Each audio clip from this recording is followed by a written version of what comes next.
1922 में एक 23 साल का लड़का शिमला के सेसिल होटल के सामने खड़ा था। वह इस होटल में क्लर्क की नौकरी करना चाहता था, लेकिन उसकी साधारण शक्ल सूरत की वजह से होटल के गार्ड ने उसे अंदर तक नहीं जाने दिया। उस समय किसी ने सपने में भी नहीं सोचा होगा कि यही लड़का न केवल इस होटल का मालिक बनेगा, बल्कि भारत की सबसे लग्जरी होटल चेन भी खड़ी करेगा। यह कहानी है द ओबेरॉय होटल्स की। 1898 में अविभाजित भारत के पंजाब प्रांत में मोहन सिंह ओबेरॉय का जन्म हुआ। जब वह केवल 6 महीने के थे तो एक महामारी में उन्होंने अपने पिता को खो दिया। इसके बावजूद उनकी मां ने उन्हें शिक्षित करने का हर संभव प्रयास किया। 16 साल की उम्र में मोहन लाहौर के डीएवी कॉलेज में पढ़ने गए। यहां उनकी जिंदगी में 2 महत्वपूर्ण बदलाव हुए।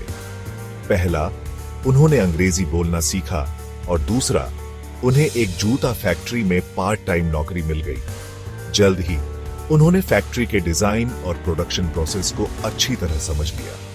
एक साधारण मजदूर से वे सुपरवाइजर बने और फिर मैनेजर की पोस्ट तक पहुंच गए।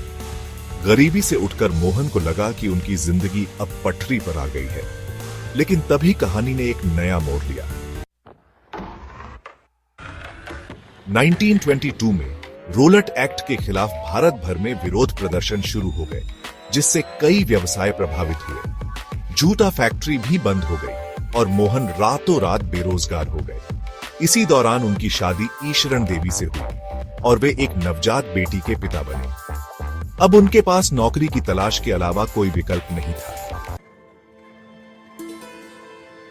होटल के भव्य वातावरण और मेहमानों को देखकर उन्होंने ठान लिया कि वह शिमला छोड़कर तभी जाएंगे जब उन्हें सेसिल में नौकरी मिलेगी। हालांकि गार्ड ने उनकी शक्ल सूरत देखकर उन्हें अंदर जाने नहीं दिया, लेकिन मोहन ने हार नहीं मानी। उन्होंने होटल के मैनेजर का इंतजार किया और उनसे नौकरी की विनम्रता से मांग की। उनकी अंग्रेजी से प्रभावित होकर मैनेजर ने उन्हें क्लर्क की नौकरी दी, जिसमें उन्हें 50 रुपए मासिक वेतन मिलता था। जब होटल के मालिक ने इसे बेचने का फैसला किया तो मोहन ने अपनी पत्नी के गहने और गांव से ऊंचे ब्याज पर कर्ज लेकर होटल खरीद लिया। उनकी मेहनत और कुशल प्रबंधन ने उन्हें कर्ज से मुक्त कर दिया और होटल को बड़ा मुनाफा दिलाया।